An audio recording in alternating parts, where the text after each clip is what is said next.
So before we start anything, we will just have a brief about a small introduction to semiconductor.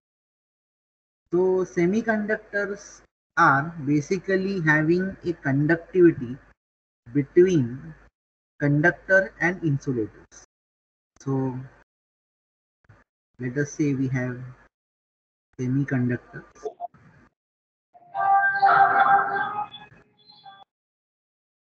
We have semiconductors. So semiconductors are having a conductivity between a conductor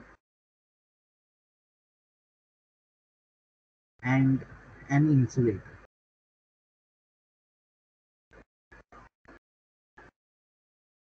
When it comes to a conductor, conductivity is very high. Conductivity is very high. So as I am writing, even you write the same. Okay, you have to write a lot in EDC1 because it's circuit design, and circuit design requires a lot of writing and drawing circuit. So conductivity is very high. When it comes to insulators, conductivity is almost zero or very low. Conductivity is very low. Very high conductivity and very low conductivity. And semiconductor has a conductivity between conductor and insulator. So you can actually take the conductivity of a semiconductor towards a conductor, and you can take the conductivity of a semiconductor towards an insulator. So if we dope the semiconductor in a certain way, or if we are able to form some kind of an oxide with a semiconductor, we can achieve conductivity of a conductor and we can achieve conductivity of a insulator. So that is why this semiconductor technology has developed like anything, because we can make a semiconductor behave like a conductor and we can make a semiconductor behave like a insulator. So again, I'm just doing a time check that you are able to see my screen, right?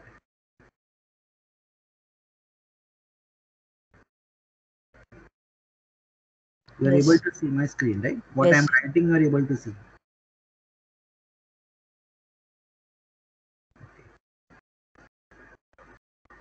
Now, when it comes to semiconductor, so everybody will write this with me.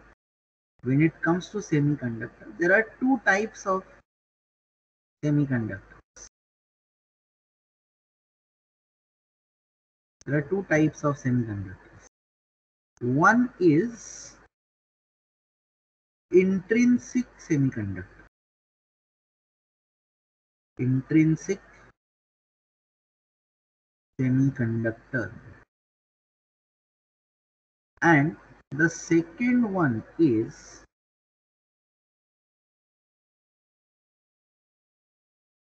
extrinsic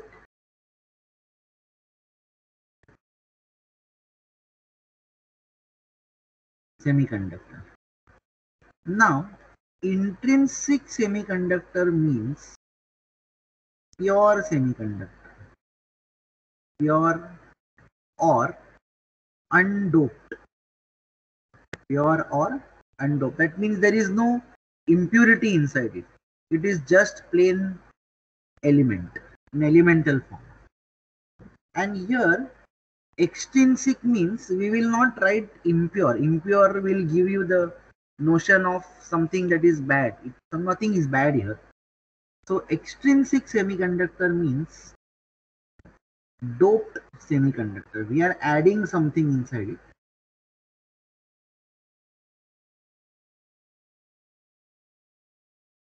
We are adding something inside it. So when it comes to intrinsic semiconductors, we have certain types. So we have silicon, we have germanium, we have gallium arsenic. So basically these two are in elemental form and this is a compound. So they have their own applications.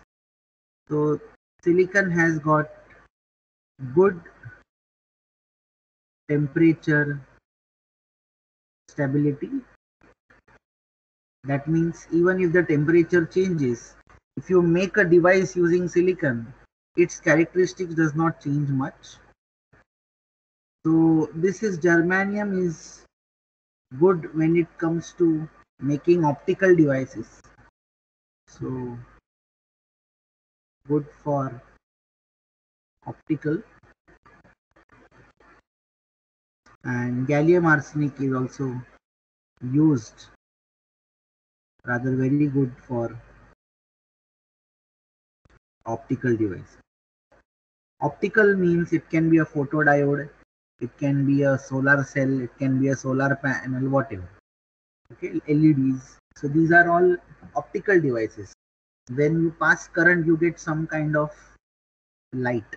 So when light is involved, we say optical devices. Now each element has got its own energy gap. So the first term that I am introducing is energy gap, and commonly it will be called as Eg. So energy gap of silicon is 1.1 electron volt. 1.1 electron volts. Eg for germanium is around 0.7 electron volts, and for gallium arsenic it is 1.43 electron volts. 1.43 electron volts. So what is this energy gap? So what is this energy gap is that energy gap is the energy required for an electron to travel from valence band to conduction band. To travel from valence band to conduction band. So for example, in silicon, we require 1.1 volts of potential to take an electron from valence band to conduction band. In case of germanium, we require 0.7 volts of potential to take an electron from valence band to conduction band. And similarly, in case of gallium arsenic, we require 1.43 volts. Now, the unit of this energy gap is electron volt. But as far as you must have come across, we know basic energy is work done per unit time. Work done per unit time, and the unit is joules. So electricity wise, the charge on electron is in coulombs, and this is voltage. So Q into V is also energy, and the unit of energy is in joules. So the charge of one electron, I'm just writing it down here, charge on one electron, everybody should write everything that I am writing. On one electron is, so E is equal to 1.6 into 10 raised to minus 19 coulombs. That means if one electron sits on you, you must feel a charge of 1.6 into 10 raised to minus 19 coulombs. So that is the charge on one electron. Now every now and then, if we want to write energy gap in terms of electron volts, so 1.6 into 10 raised to minus 19 into, let us say if I am using silicon, I will multiply this further by 1.1, and that is the energy that I require to go from valence band to conduction band. So every now and then I have to write 1.6 into 10 raised to minus 19. So slightly that is inconvenient to write when we are doing the analysis. And that is why we have invented our unit, that is electron volts. We know whatever is the charge of the electron, when you multiply that by the potential, in this case, in the case of silicon, 1.1 volts, the electron shall go from valence band to conduction band. We will come to this shortly in terms of energy band. So we have a complete energy band diagram analysis. Now, in this case, extrinsic means doped. Doped means you have to put some impurity in the semiconductor.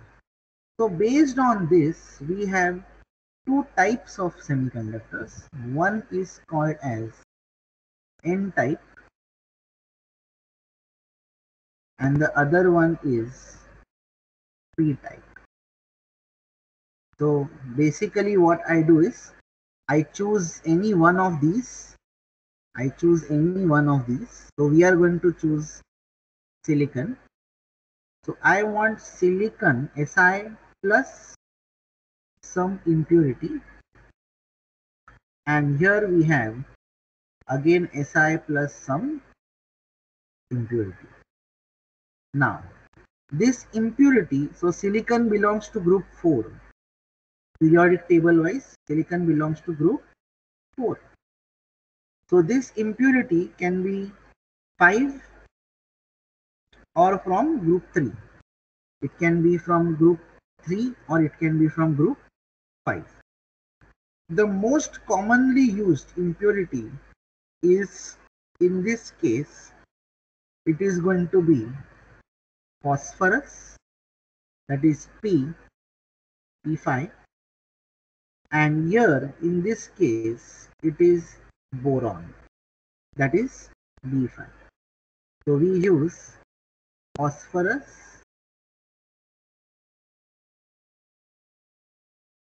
and in this case we will use boron. Now why only phosphorus and boron? We have studied periodic table and in school, and we have seen that there are many other elements. This is boron is B3, sorry. And there are many elements in group 5 and group 3. But why just phosphorus and boron? The reason is that phosphorus and boron are highly soluble. Phosphorus and boron are highly soluble in silicon. You must have seen lemon juice. So in lemon juice we put sugar. We put sugar because it is soluble in it. So the solubility is very important, and solubility is important because we want a uniform distribution of the impurities. We want a uniform distribution of impurities. We don't want that in some places the doping is very high and in some places the doping is very low. We want that throughout the entire silicon crystal my doping should be uniform. So that is the objective, and that is the reason why we have to go for phosphorus and boron. So you can see here 4 plus 5 is equal to 9 electrons in the outermost shell, and here 4 plus 3 is equal to 7 electrons in the outermost shell. So here you can see this is 8 plus 1. So here there is 1 electron extra and this is 8 minus 1. That means here there is one electron less in the outermost shell, and that is the reason why here we have one extra electron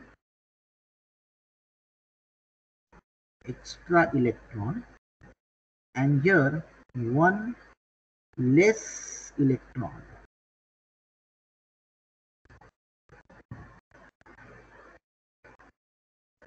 And because of this, here you have one negative charge. Here you have one negative charge, and here you have one extra positive charge. One electron less means one positive charge more. So that is why this material Si plus phosphorus is called as N type of impurity, and this semiconductor is called as P type. So we get two types of semiconductors, N type semiconductor, and we get P type semiconductor. N type and P type. Now the question comes, okay, I know phosphorus should be in silicon or boron should be in silicon, but now the next question is that how much phosphorus and boron should I put in silicon? So the question is like this, that if I am preparing a lime juice, how much sugar can I put it inside that glass? So that will depend on what is the solubility of water and how much sugar can you put inside it. Similarly, we should know first, if we are putting phosphorus or boron in silicon, first we should know some things about silicon. So silicon has got 5 into 10 raised to 20 atoms per centimeter cube. That means in 1 centimeter cube of silicon, if you take 1 centimeter cube of silicon like this, in this there are 5 into 10 raised to 20 atoms. So to have impurity in silicon, we cannot exceed this figure. To say that impurity is in silicon, my impurity concentration cannot exceed this figure. And that is the reason why generally the concentrations of P and boron are, so when it comes to P, I say Na because it can accept one electron because it has got one electron less, and that is the reason why we call acceptor ion concentration. So that is generally 10 raised to 16 to 10 raised to 18 atoms per centimeter cube, and similarly boron will also be called as Nd. Sorry, this we can see Nd.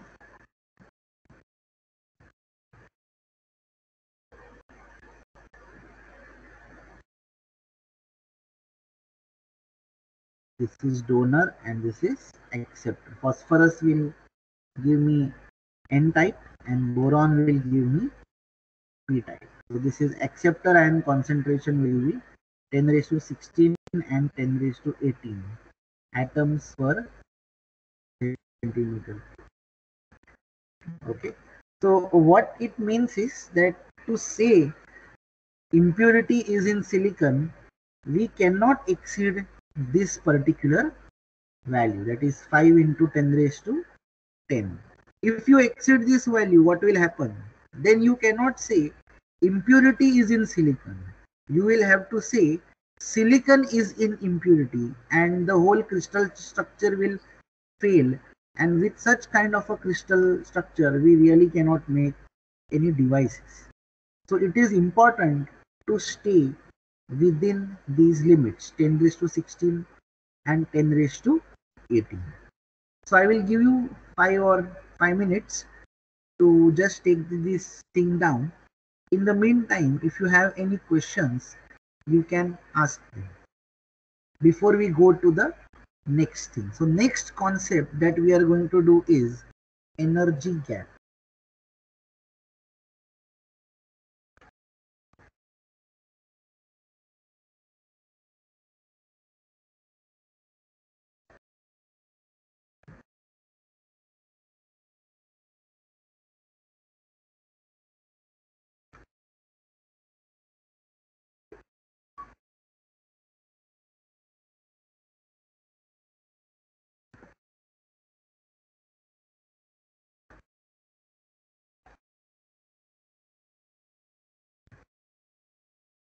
Yes, Gautam, are you able to follow?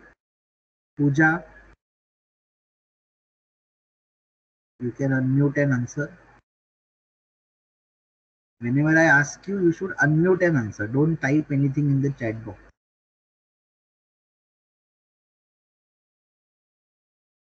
However, you can use the chat box when I am speaking something and when a doubt comes to your mind.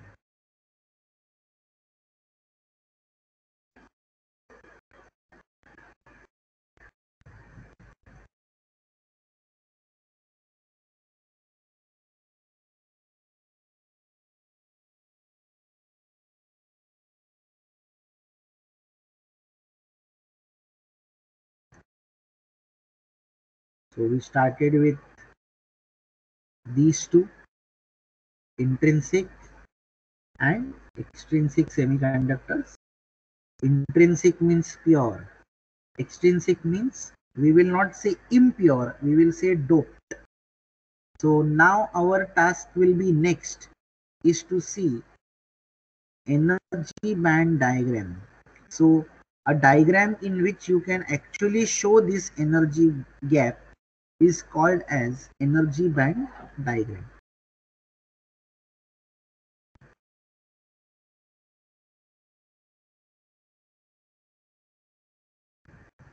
So we will do the energy band diagram of this second, and then this, and then we will see what if you bring one p type and one n type close to each other.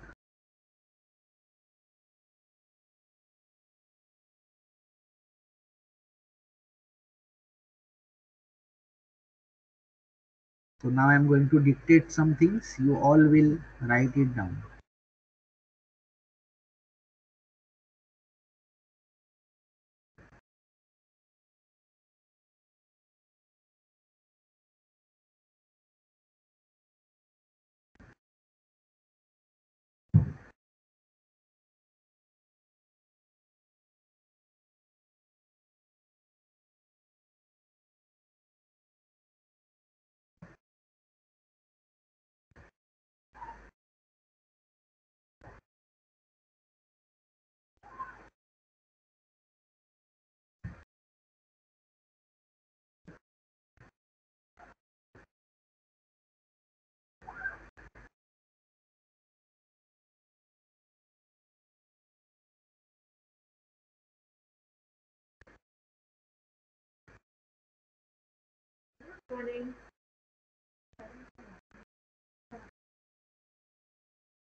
Okay, so now let us go to the next concept, that is of energy band diagram. So there will be questions in the paper from this part, so please understand this very carefully.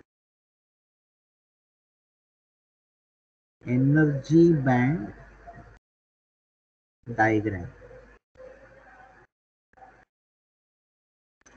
So please write down as I say. energy band diagram indicates the probability of finding an electron for conduction. The energy band diagram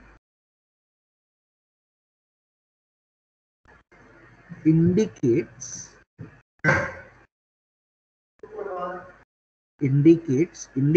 the word indicates is important. The energy band diagram indicates the probability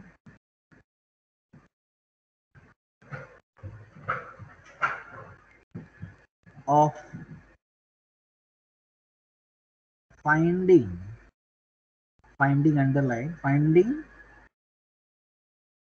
an electron for conduction. Finding an electron for conduction.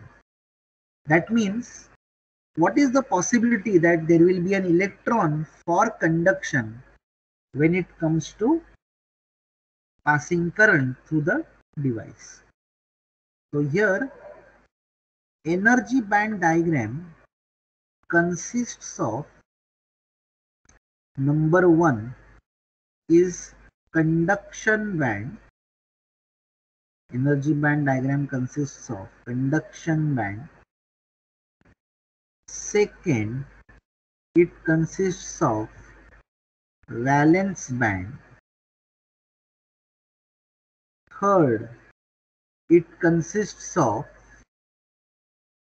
intrinsic Fermi level. Intrinsic Fermi level, and this is valid only for intrinsic semiconductors. Intrinsic semiconductors means pure semiconductor. Intrinsic semiconductors. And fourth, we have extrinsic Fermi level. Extrinsic Fermi level. That means this level we will show when it comes to P and N type of material, and this intrinsic Fermi level we will show when it comes to pure semiconductor. Extrinsic semiconductor.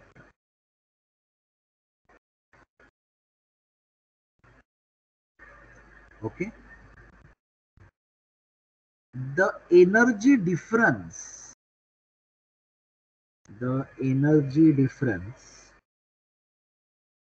between conduction band and valence band, the energy difference between conduction band and valence band is called as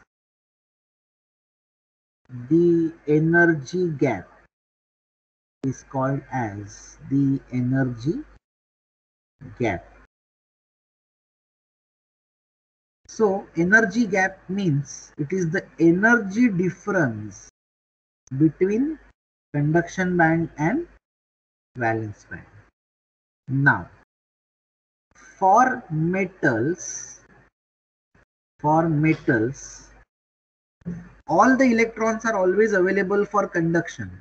So you really don't have to apply any voltage to take an electron from valence band to conduction band. So that is why certain points here for metals, energy gap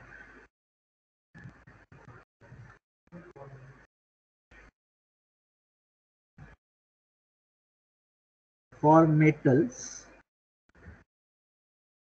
energy gap is almost equal to 0. So you don't have to apply any voltage to take an electron from valence band to conduction band. When it comes second, we have insulators. So energy gap is very large, very large. Very large means ideally it will be infinite, but practically the energy gap is something like 58 to 56 electron volts for materials that we actually use to make semiconductor devices. And third comes semiconductor.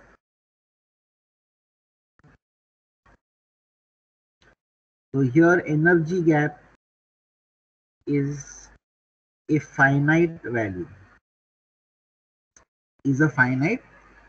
and we saw energy gap for Si is, again I'll just write it down somewhere here,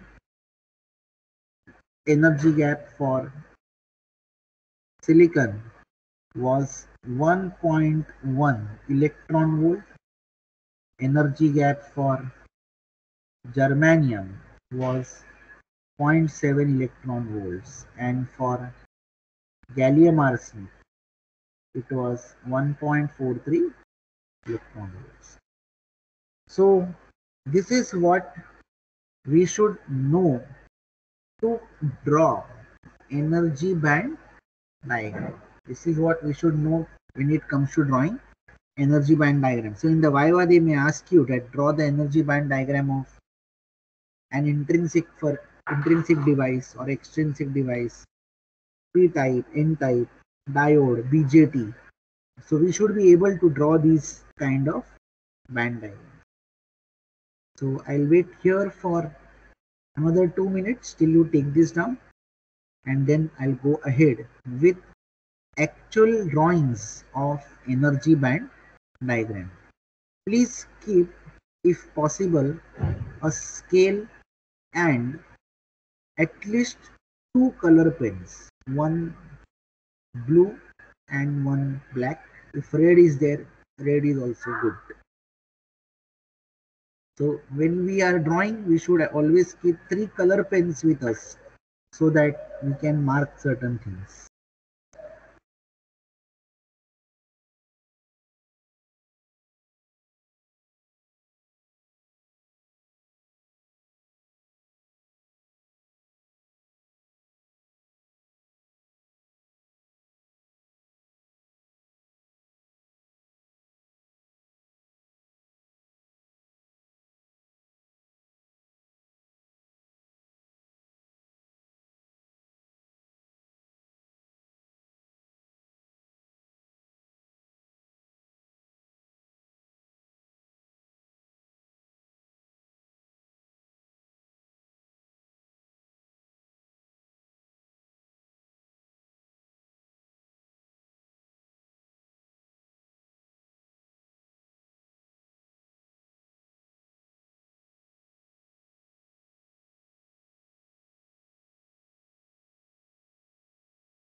Let's go ahead and now draw energy band diagrams of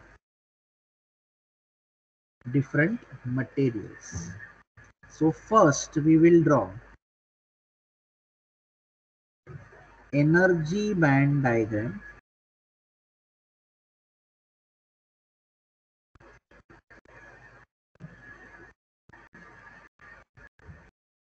of intrinsic semiconductor.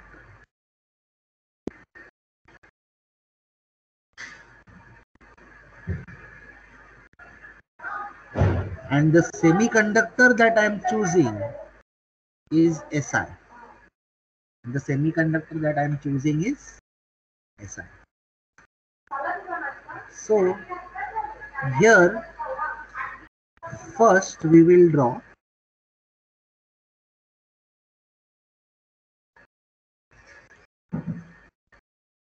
one line like this,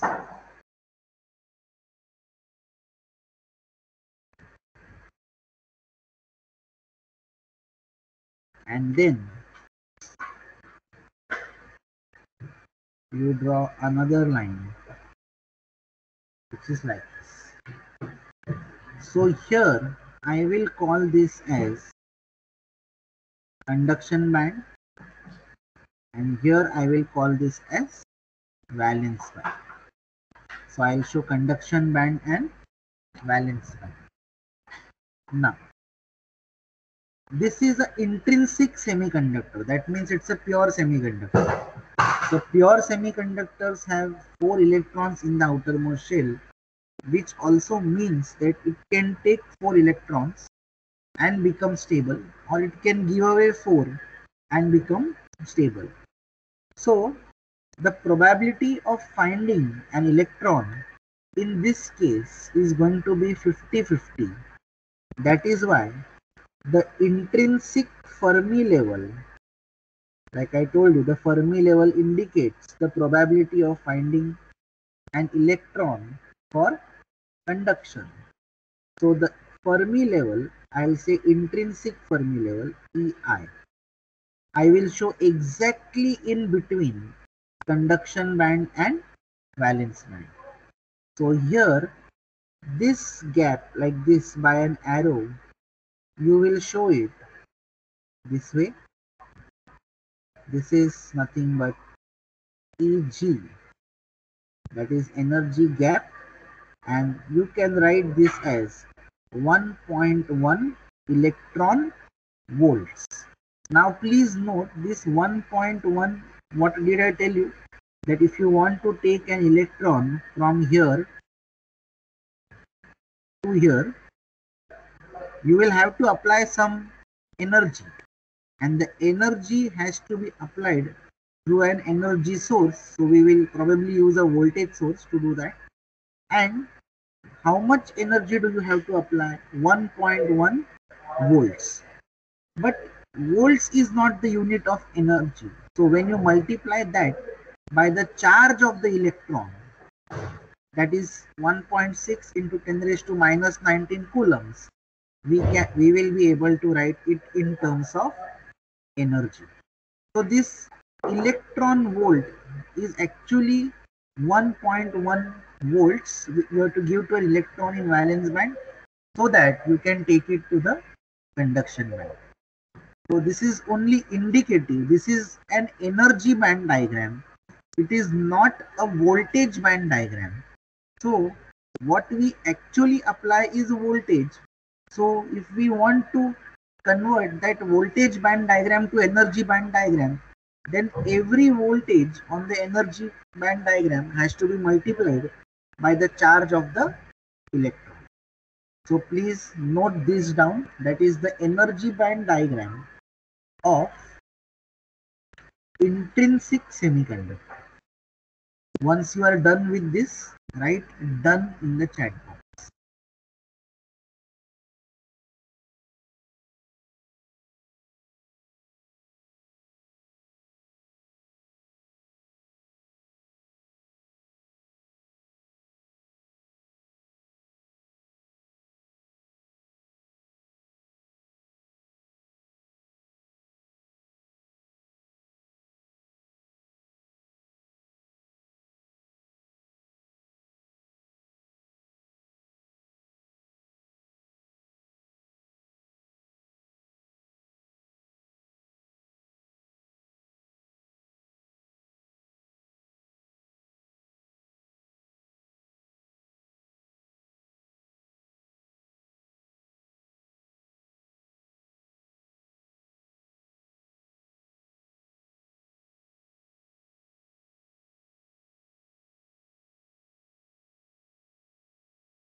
Okay, Ashish, I'll just wait for others to complete this.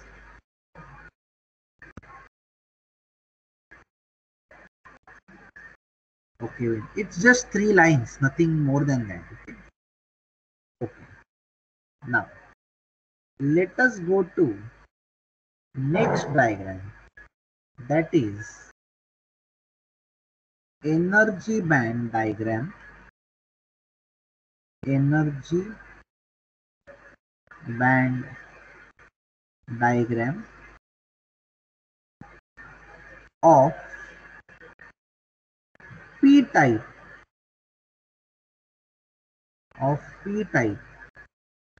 semiconductor. Energy band diagram of p-type semiconductor.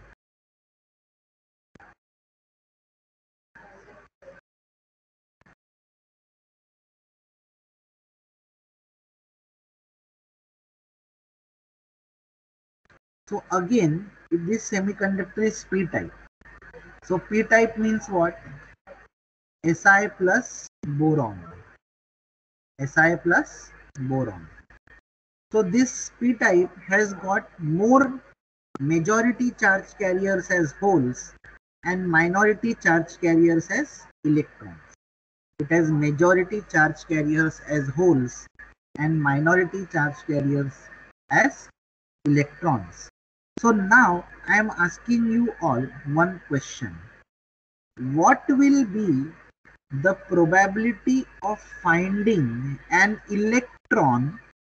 What will be the probability of finding an electron in a p-type semiconductor? In a p-type semiconductor, will it be high or will it be low? So please answer in the chat box. What will be the probability of finding an electron for conduction in a p-type material? Will it be high or will it be low?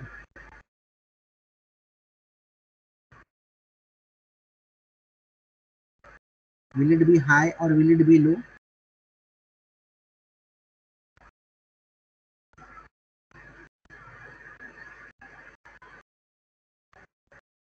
I'm just waiting for your responses to come.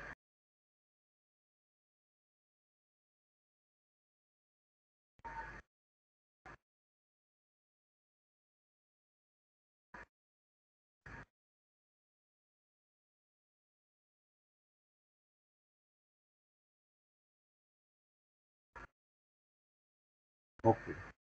So since in p-type the majority charge carriers are holes and electrons are in minority, correct Vinayak, it will be low. Since the electrons are in minority, the probability of finding an electron, my question will always be, what is the probability of finding an electron? Because when electron moves, my current flows. When electron is not there, current does not flow. So the question is always probability of finding an electron, whether it is p-type or n-type, doesn't matter.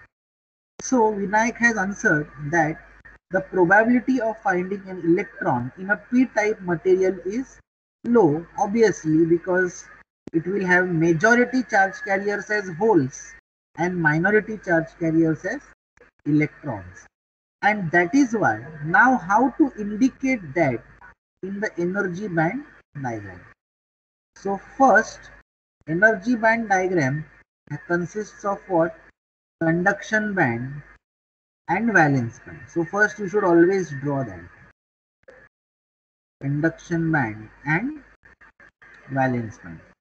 I will call this as EC and this is nothing but EV. Exactly at the center we have intrinsic Fermi level. But please note, this is a extrinsic semiconductor. It's a doped semiconductor. So intrinsic Fermi level is not applicable, but I am just showing it by a dotted line. That means it is not there in the diagram. It's drawn only for reference. So if a semiconductor initially was like this or was having a energy band diagram of intrinsic nature, and in that if you put a p-type of impurity, then as Vinayak said, the probability of finding an electron will become low. That means now I will show my Fermi level at this place. I will show it below. I will show it below this EI and call it as EF.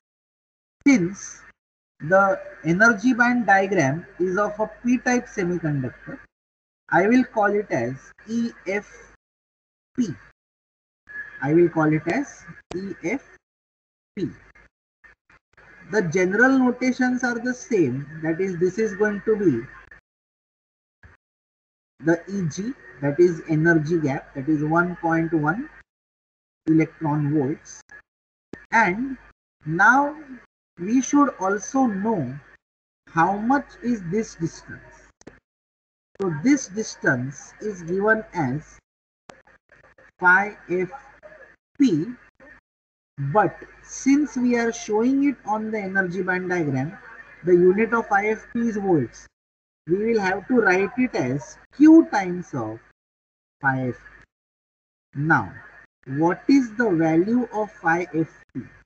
So phi fp is the inbuilt potential of the p-type semiconductor. It's the inbuilt potential. So phi fp will be kT by q ln Ni upon Na. Ni upon Na. Ni is the intrinsic concentration of silicon. So I'll just write this thing here, that is phi fp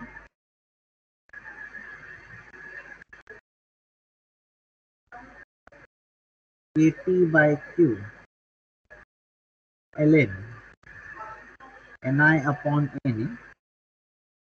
So this is going to be K and Q are constants. So K is the Boltzmann constant, T is the temperature in Kelvin. So at T equal to 300 Kelvin, this first term becomes 26 millivolts. So phi fp becomes 26 into 10 raised to minus 3 Ni. Ni is a constant. It is 1.45 into 10 raised to 10 atoms per centimeter cube. And so let's say that if Na is 10 raised to 16 atoms per centimeter cube, what will be the value of phi fp? So 1.45 into 10 raised to 10 upon 10 raised to 16. So can somebody calculate this? Obviously the answer has to be negative, because you can see that the numerator is less than that of the denominator. So inside the log sign, when numerator is less than the denominator, the answer would come out to be negative. So what is the answer for this? Can somebody calculate and tell me?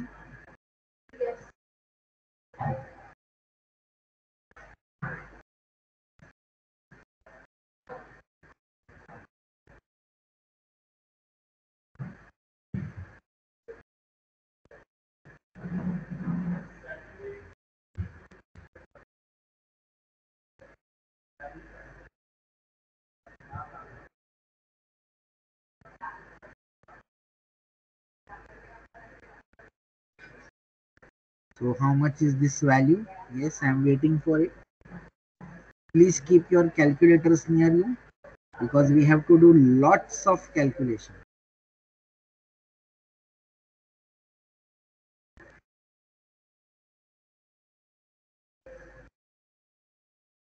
So this is ln, it is natural log. Okay, it is not a log to the base 10. It is log to the base e.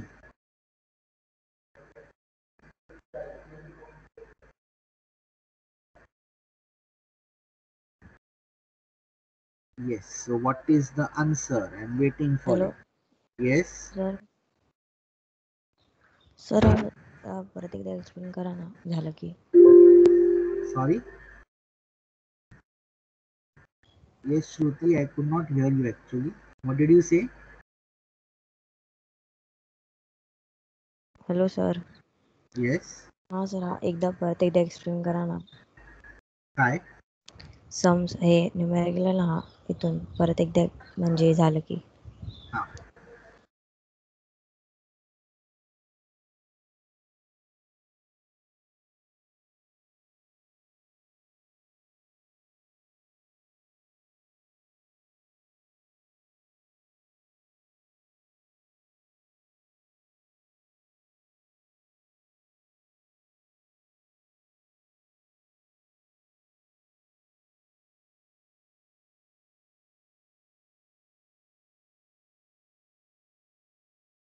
Hello.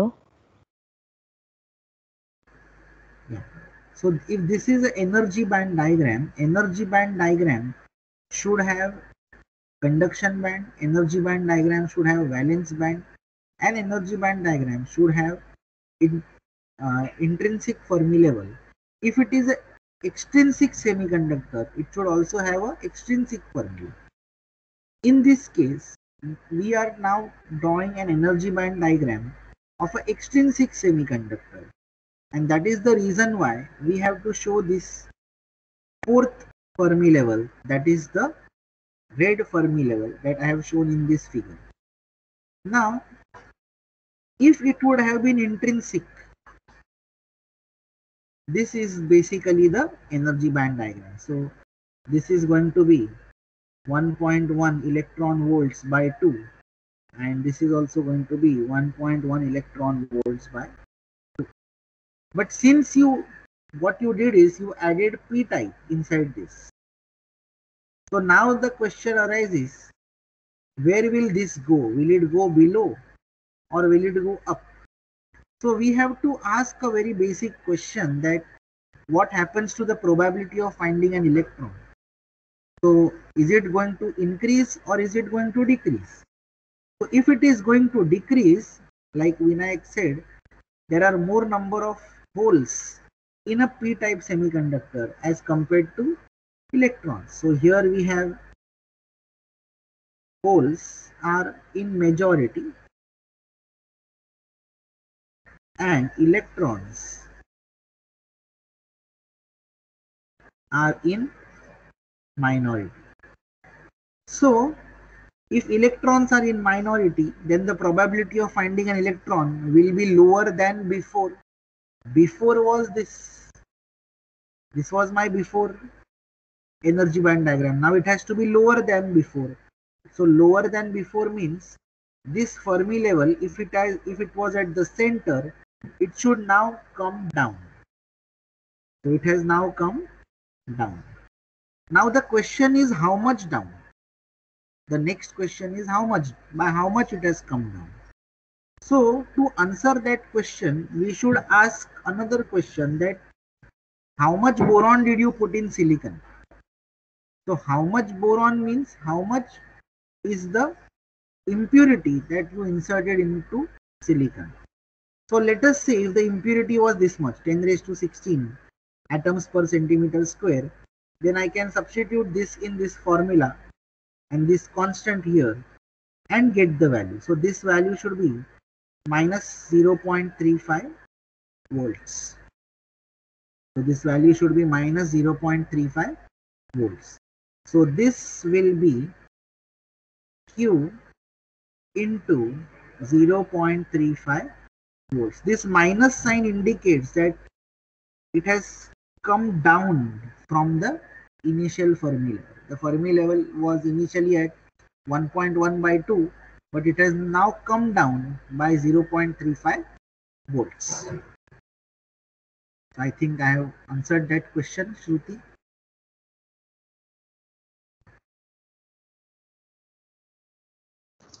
Yes sir. Yes. Now we will see the energy band diagram of n type, that is the third one, and then we will see p and n together. So initially what I am expecting you is to just copy this, and when we see both together, there will be few more questions. So we'll see that step by step. Okay.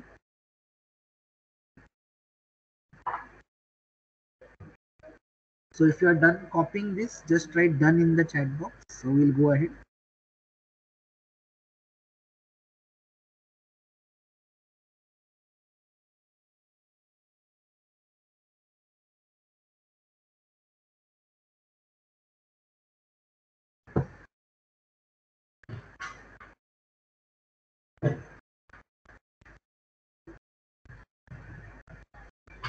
Okay.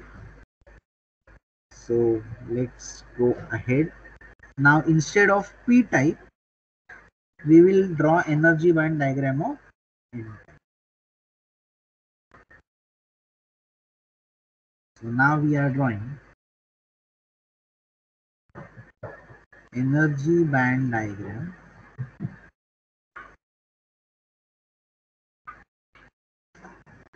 of N type semiconductor.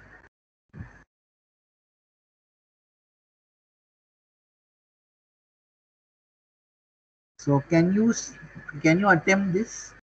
So energy band diagram should have four things: conduction band, valence band. So conduction and valence band are fixed because we are choosing semiconductor as silicon. So we have conduction band, and then we have here, let's say, valence band. So I'm calling it as EC and EV. Just for convenience sake, we are also marking the intrinsic Fermi level, that is EI, though it actually does not exist. And now this is N type. So in N type, majority are electrons and minority charge carriers are holes, which means now the probability of finding an electron will be high as compared to before. Before it was intrinsic, now you put phosphorus inside the semiconductor. So that is the reason why the number of electrons have increased. And that is the way to show that is by an increase or showing a band which is close to conduction band. So this is going to be EFN. Now this has gone up by how much? To answer that question, energy gap will be the same. Now this has gone up by how much? So we will say it has gone up by Q into phi F N, and this time phi F N is equal to KT by Q ln ND upon Ni. ND upon Ni. Because this EFN is above EI, so always higher minus lower, and here EI was above EFP, so it will, that is the reason why it is Ni minus upon Ni. So now let us calculate this also. If ND is again 10 raised to 16 atoms per centimeter cube, calculate phi FP, phi Fn, sorry. So phi Fn will be KT by Q ln ND upon Ni. So the formula is there, and this will be 26 millivolts. So this will, we can write it as 26 into 10 raised to minus 3 ln ND is 10 raised to 16 and Ni is 1.45 into 10 raised to 10. So now you can see numerator is more than the denominator. So what actually happened is that We have just interchanged the numerator and denominator. So the value should remain the same, but this time you should get plus 0.35. So how did I say this? This is how you have to think like an engineer now. That log of A upon B is equal to minus log of B by A. So if log of A by B was minus 0.35, log of B by A is going to be minus of that value, that is 0.35. You can also calculate this thing in your calculator. So please copy this.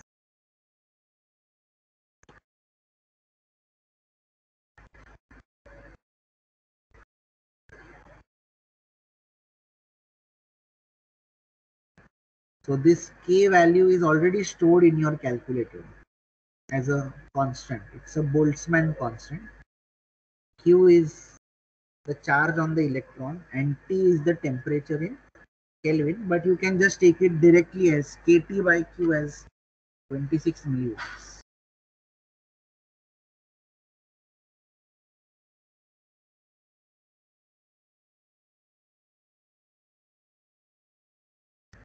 So you can take this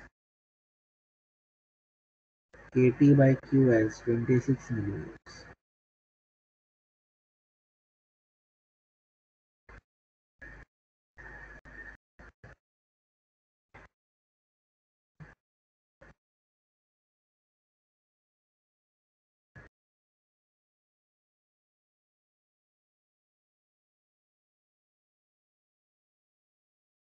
So once you are done drawing this, just write done in the chat box. N type done. Right? N type done.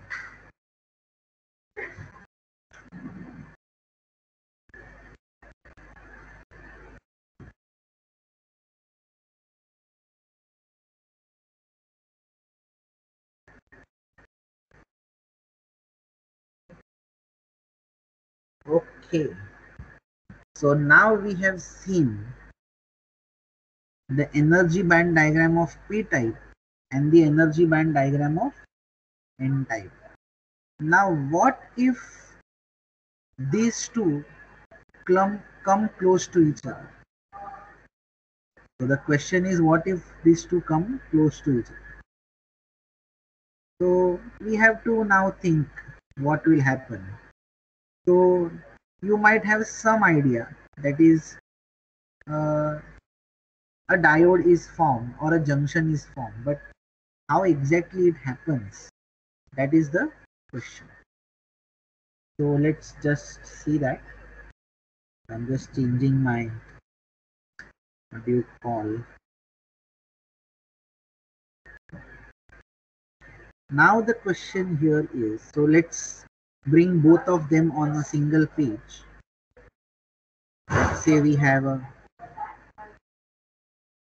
P-type semiconductor, and here we will draw N-type. Now we both will draw together this thing.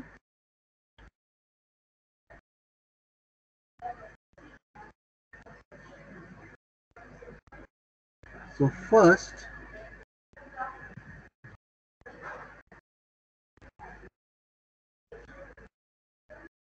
we'll draw a line like this.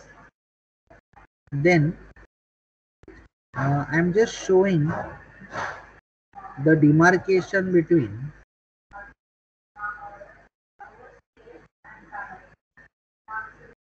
P-type and N-type.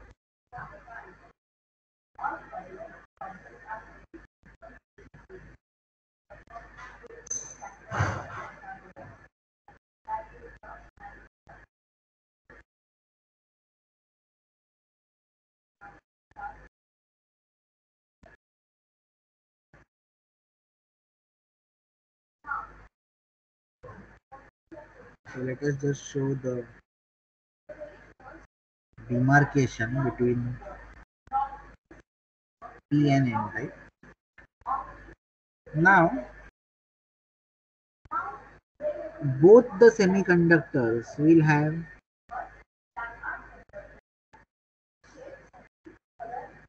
conduction band and valence band as seen. So in both the cases, here and here, we have EC, we have EV. The semiconductor that we are using is silicon. So I'm just writing it here. Semiconductor used is Si. Hence, Eg is 1.1 electron volts. Now, we have to draw an intrinsic Fermi level which will be exactly in between. I'm just drawing that.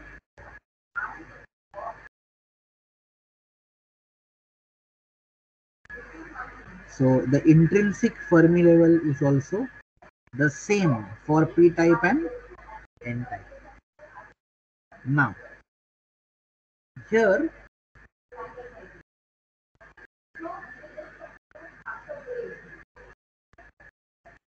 the change is in p type,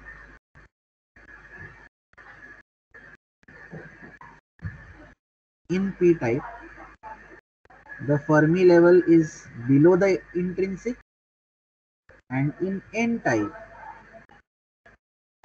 the Fermi level is above the intrinsic. And here in both the cases,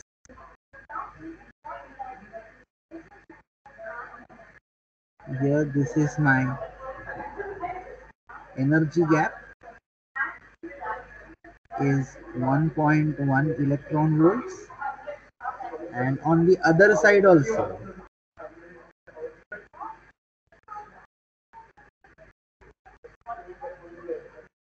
energy gap is 1.1 electron volts. So you can just show EC, EV and EI, and what you can specially show here is EFP, and here we have EFN. So now what did we do? We bought P and N type of regions close to each other. We brought P and N type of semiconductors close to each other. So when you bring them together, this is the momentary energy band diagram. So I'll call this as a momentary energy band diagram. This is not the diagram at equilibrium, it's just the state when you get two semiconductors close to each other. Now, I am marking everything on this thing. So here, this will be Q times of phi fp, and this will be Q times of phi fn. So just now we did two sums. Phi fp is kT by Q ln Ni upon Na, and phi fn is kT by Q ln Nd upon Ni. So just for your sake, you can note it down that here Ni is again 1.45 into 10 raised to 10 atoms or centimeter cube, and let us say Na is 10 raised to 16 atoms per centimeter cube, and Nd is also 10 raised to 16 atoms per centimeter cube. Now, what we should see from here is that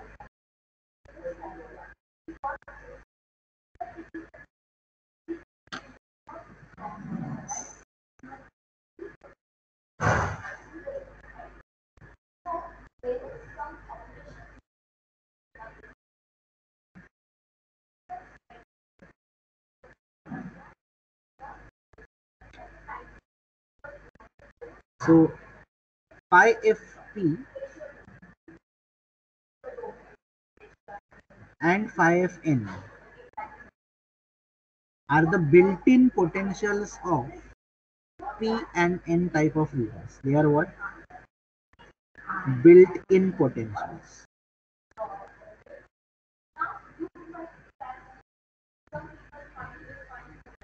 But when you bring them close to each other, you can see that there is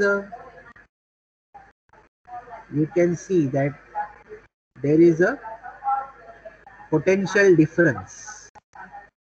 There is a potential difference. I will call it as phi naught. Just because I am showing it on energy band diagram, I am multiplying every voltage by Q. So you can see phi naught. So please copy this. Once you copy this, then only I'll go ahead. So phi naught will be the potential difference. So who is higher? Phi Fn. Who is lower? Phi Fp.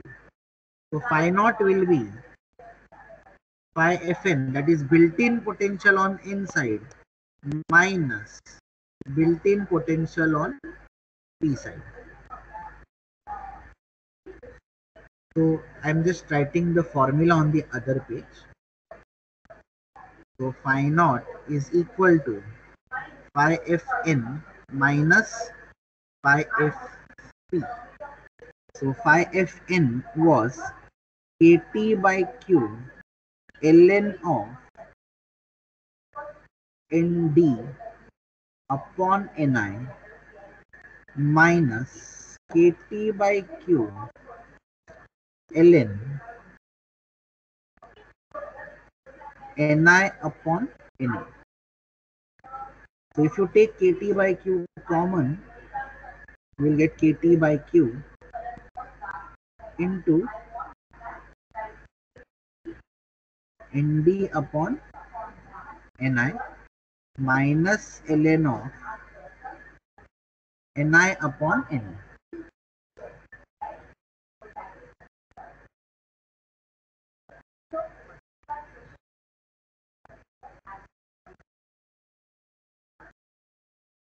So what is log A minus log B?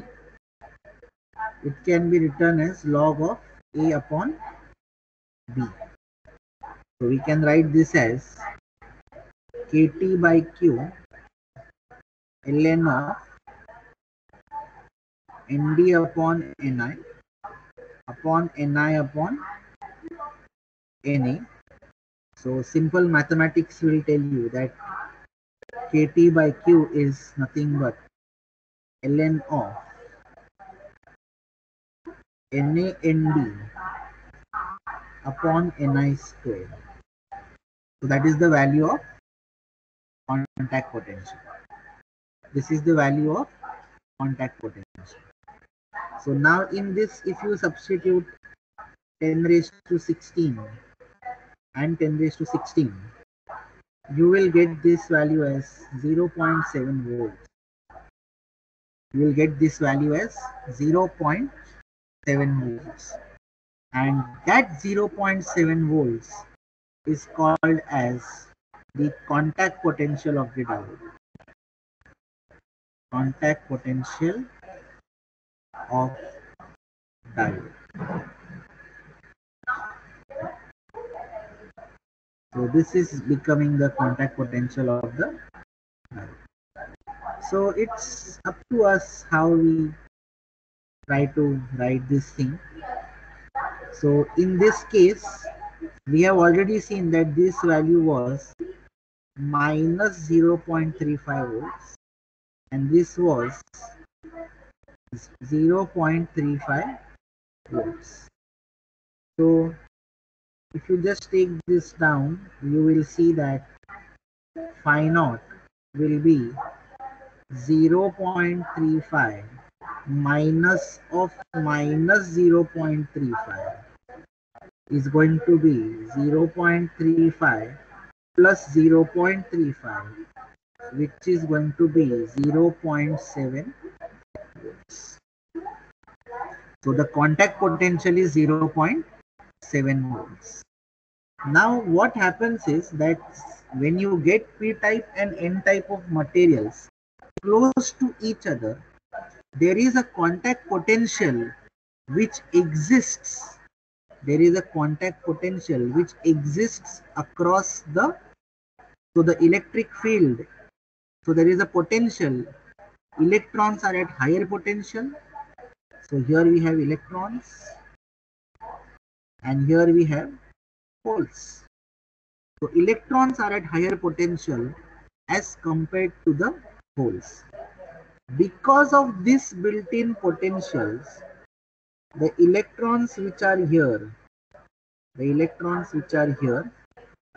move. So because of the built-in potential, the electrons move in this direction, and that is the reason why from higher potential to lower potential and form negative immobile ions. They recombine with P at the junction and form negative immobile ions. When electrons move from n-type to p-type, they leave behind a void, and that is why here we get positive immobile ions.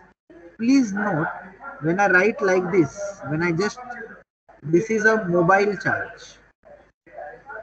This is a mobile charge. Mobile charge means charge that can move. And when I put a circle around it, it is called as immobile charge. Now, just some more things on it. When it comes to a mobile charge, that is when you write minus or plus, this kind of charge will give me high current. This is a mobile charge that can move, and charge that can move can contribute to current. Okay, but electric field is zero.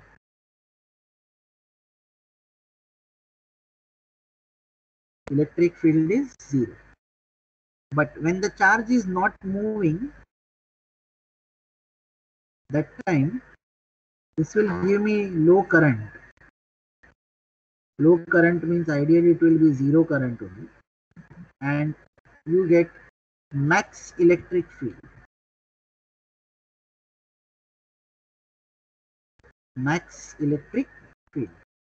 And electric field basic, that the electric field depends on how much is the distance between these two charges, and the electric field always starts from positive charge and terminates on the negative charge. So taking this concept ahead here, electrons are moving from N to P under the influence of the built-in under the influence of the contact potential which is present due to the built-in potentials of P and N. When electrons move from N to P, at the interface in P, they form negative immobile ions. Since they are leaving N on the N side at the interface, they are forming positive immobile ions. Now you can see that there is a positive immobile ion on the N side and there is a negative immobile ion on the P side. When electrons are moving from N to P, they constitute a current called as I drift. I drift. That is basically diffusion. Electrons diffuse from N to P. Now, electrons are moving from N to P, so they form diffusion current. But this current doesn't flow indefinitely. It flows only for a certain period of time. Now, till what time does it flow? When electrons are moving from N to P, again I am repeating that, at the interface we are having negative immobile ions and on the N side we are having positive immobile ions. Now we know electric field starts from positive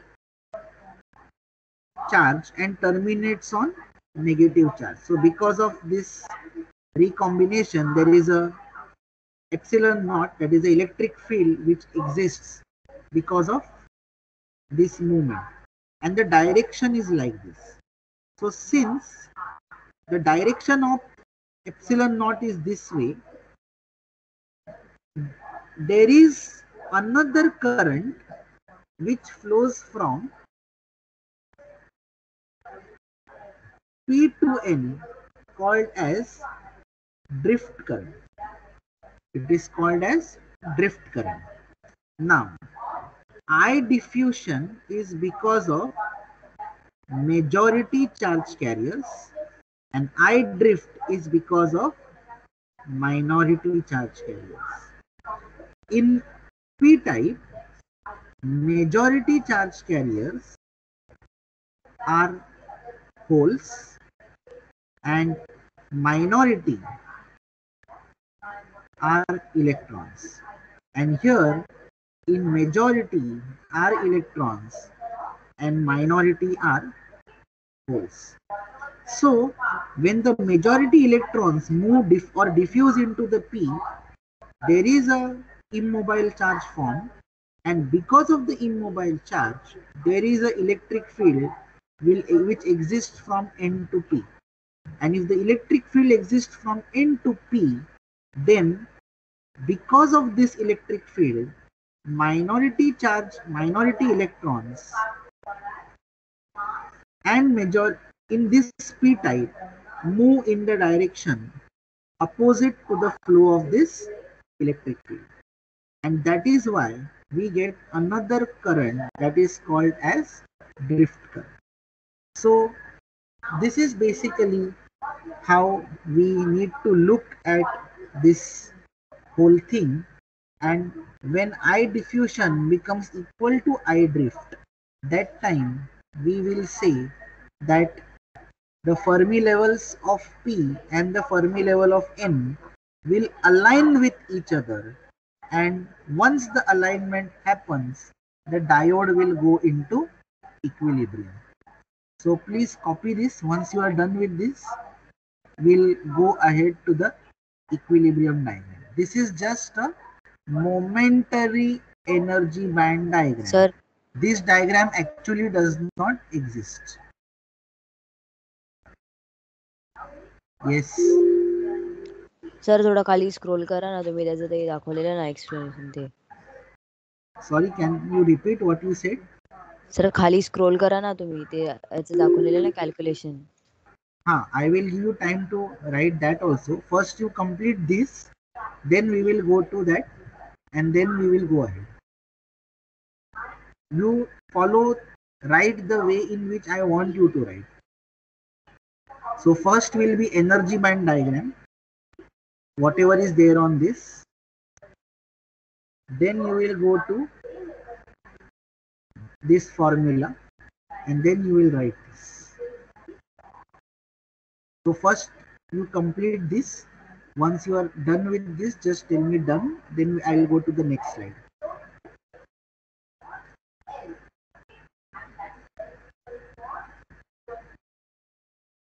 So at least from this particular explanation, you should understand that you have been told till now that the contact potential of the diode is 0.7 volts.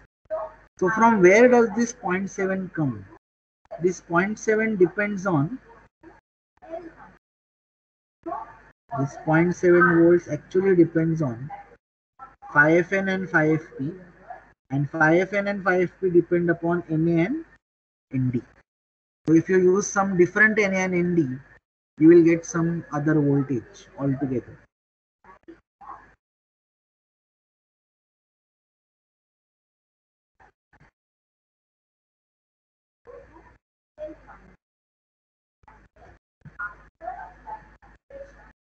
Have you written everything on this, Shruti? हो sir, थोडं वाक्य थांबा. You are writing, okay.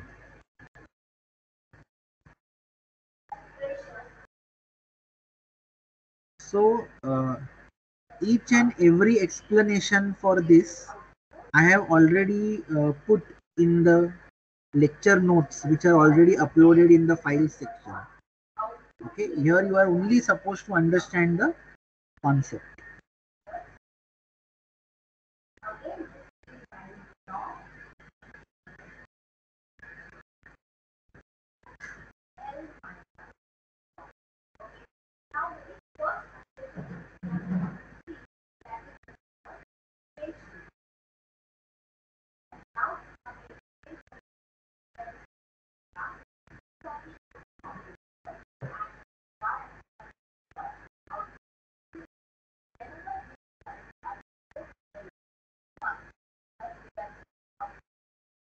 So just make this small change here.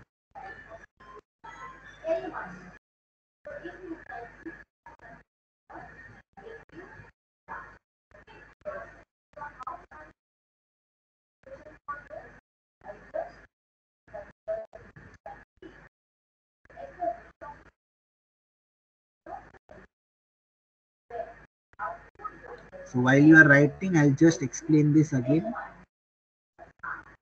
When you bring a p-type and a n-type material close to each other, electrons will move from n-type to p-type. So since electrons are moving from n-type to p-type, that time we will get a current which is called as the diffusion current. Okay. Now, since electrons are moving in this direction, the conventional flow of current will be in the opposite direction. If you want, I just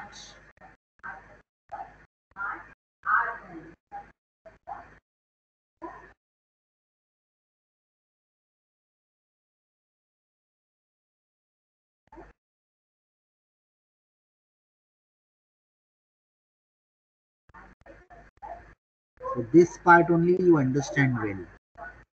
When P and N come to close to each other, electrons move from here to here. This is the direction of flow of electrons. Now, the current is always shown in a direction opposite to the flow of electrons. That is why we call this as I diff. Now, when electrons are moving from n-type to p-type, they form negative immobile ions at the p interface and positive immobile ions at the n interface. This gives rise to an electric field E naught, and obviously the electric field would start from positive charge and terminate on the negative charge. So because of this electric field, the minority electrons will now flow, minority electrons here, that is this, will try to flow from P to N, and that will constitute a current which is called as I drift. So when I diff becomes equal to I drift, we will say the Fermi level of P aligns with the Fermi level of N, and that is when the current stops flowing. That is I diff and I drift. They are equal in magnitude, but they are opposite in direction. So they actually cancel each other, and the net current flowing through the diode becomes zero. The net current flowing through the diode becomes zero, and hence we say the diode achieves the equilibrium condition. The diode achieves the equilibrium condition. Okay, now just calculate. See, this is the calculation for phi naught.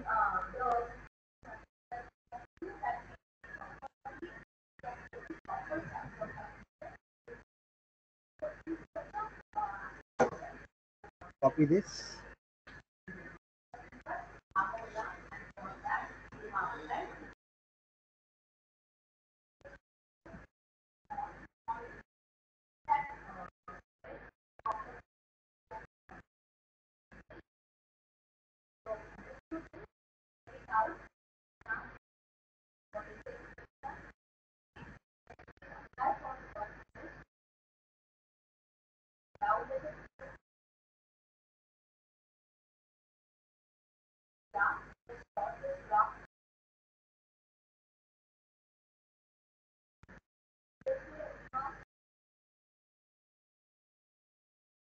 So just I'm showing this. Uh, our entire today's discussion is in this file 1.1 diode basic. They are my handwritten scanned notes. So I have just uploaded it to you in these files in the lecture notes folder.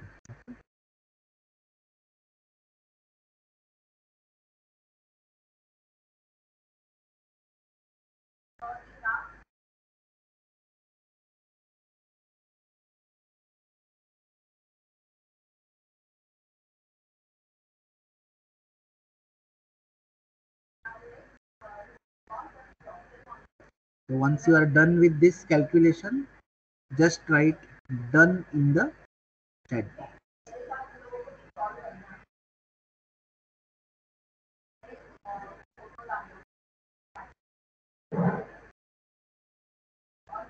When you are done with this calculation, just write done in the chat box.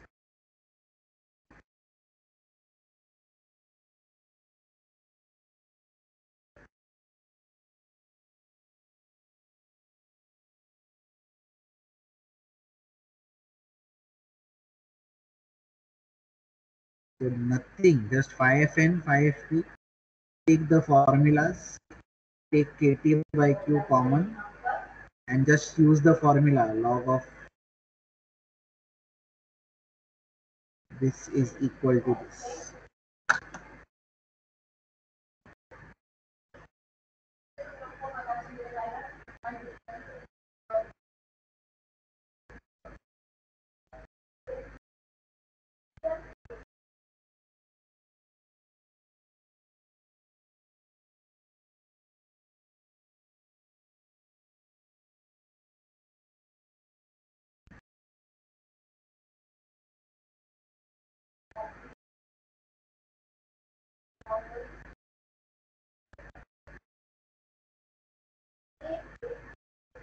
Okay. Now what we have actually seen here is a momentary diagram, but we are not interested in momentary diagram. We are interested in the equilibrium diagram. What happens to the diode when everything is in equilibrium? So again, now what we'll do is we'll draw this together. We'll draw the diagram together. So let us all draw it. So see how I am drawing it. First, I am drawing phi Fp. I am drawing EFP. So this is EFP, and this side we have said EFN, because at equilibrium Fermi level of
I had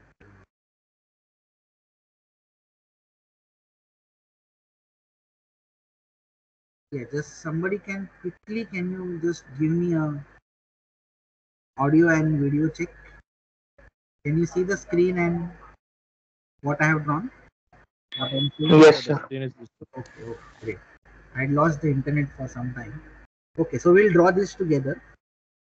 Now here I am just see how I'm drawing this.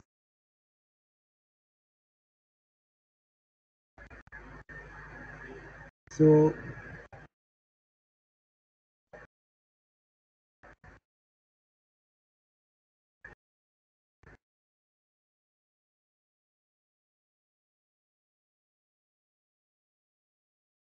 this way, and then you draw a dotted line here also.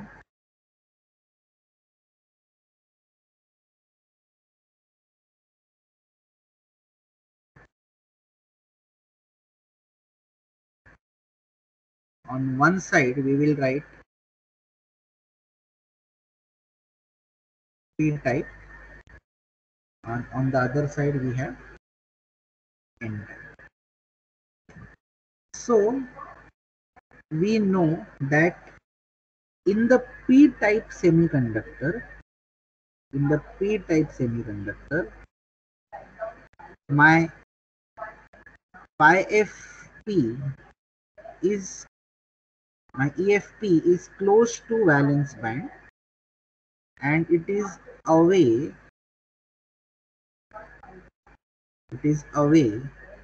from conduction band.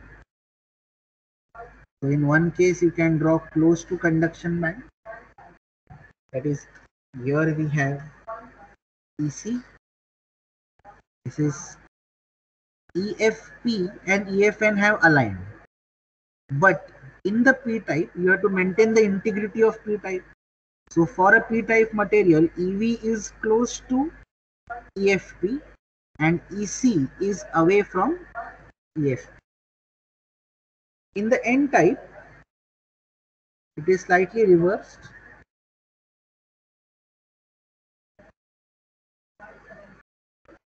So here we have EC and the valence band is away from EF.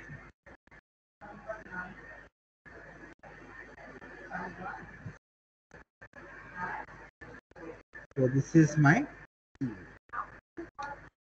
Just for your reference, I am just drawing the intrinsic Fermi level, which was somewhere in between.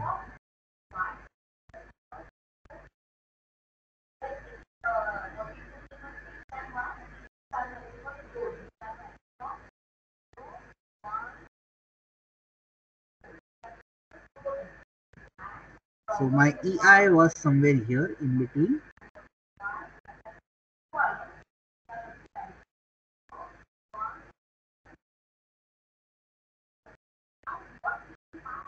And the EI here was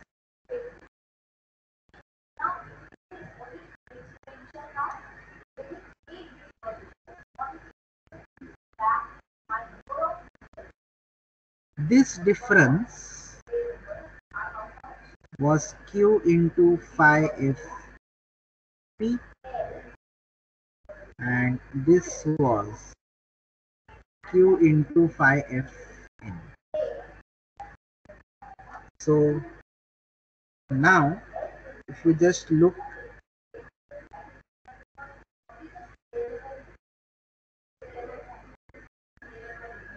from here to here, this is nothing but, so this thing is nothing but phi naught, which is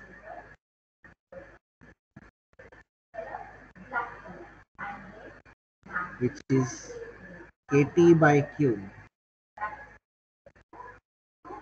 Nd upon Ni square. And now we will simply join this. Conduction band will connect to conduction band and valence band we will connect to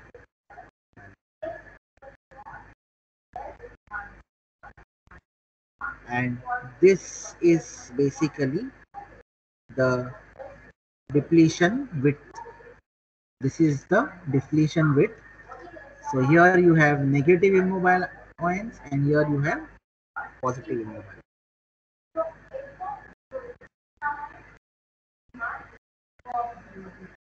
So the direction of this field will be like this.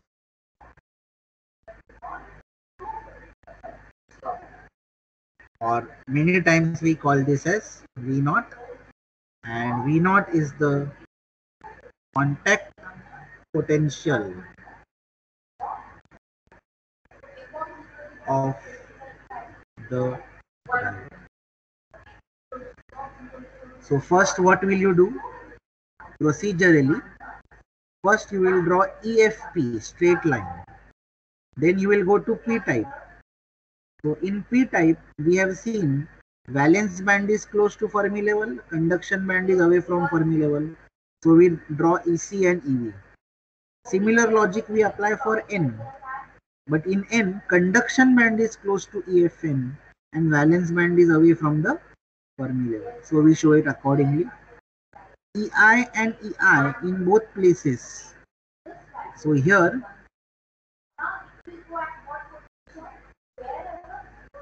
energy gap is 1.1 electron volts. Here also, energy gap is 1.1 electron volt. Okay. Now here you can see band bending at the interface because the Fermi level of P aligned with the Fermi level of N, because the electrons flew from N type to P type under the influence of the contact potential. So this particular diagram is called as energy band diagram of the diode at equilibrium. At equilibrium. That means diode के अंदर इतना कुछ हो गया and we have not applied anything from the outside. Nothing is applied externally. That means we are just looking at a diode which is like this.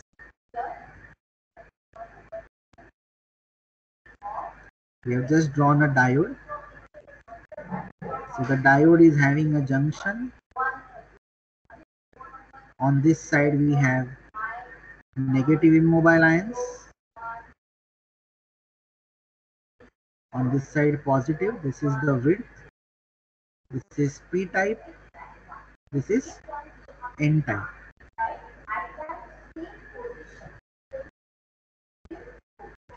So yet we have not applied any voltage.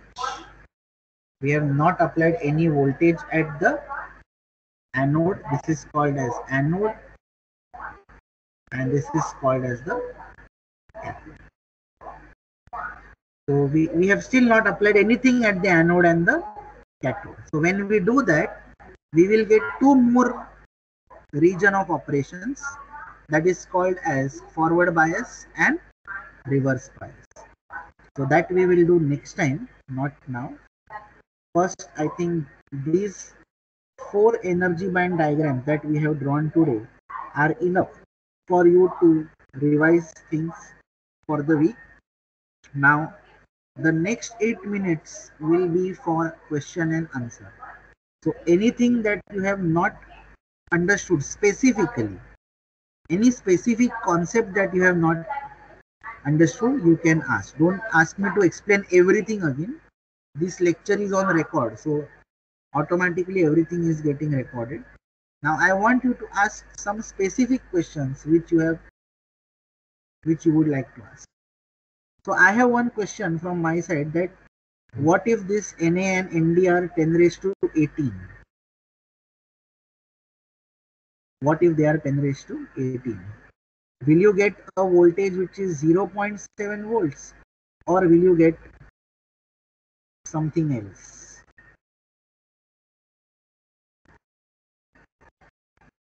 That is the question.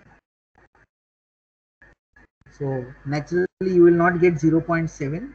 0.7 you get specifically for NaND equal to 10 raised to 16 atoms per centimeter cube. Now you must also understand that if you look at this formula, my question is, what if Na into Nd becomes equal to Ni square?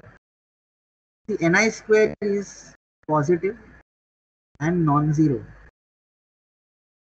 So Na and Nd can be chosen. If you choose Na and Nd in such a way that Ni it is equal to Ni square, then this log of 1, this entire bracket will become 1. NaNd upon Ni square will become 1 for NaNd equal to Ni square.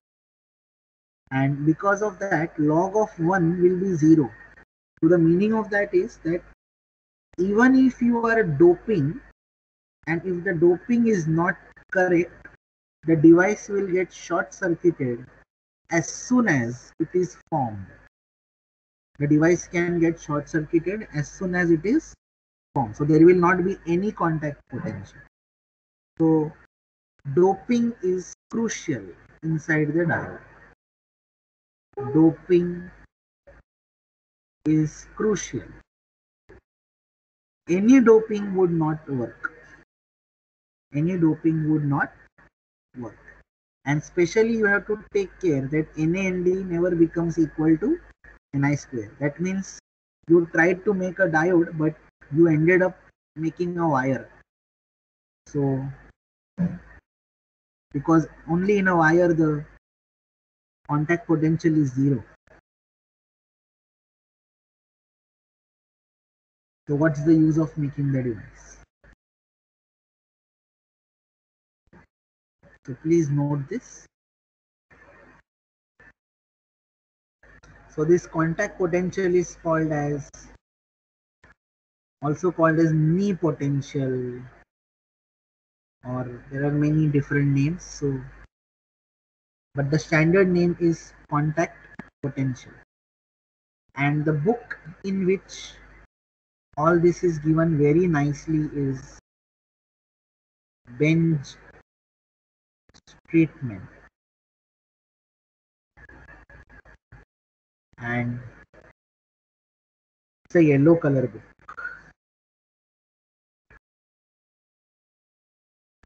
It's there in our library. But I feel that it's better that you start with my notes and whatever you have understood in this lecture. If you do not understand from that also, then you go to the book. So first will be your own lecture notes.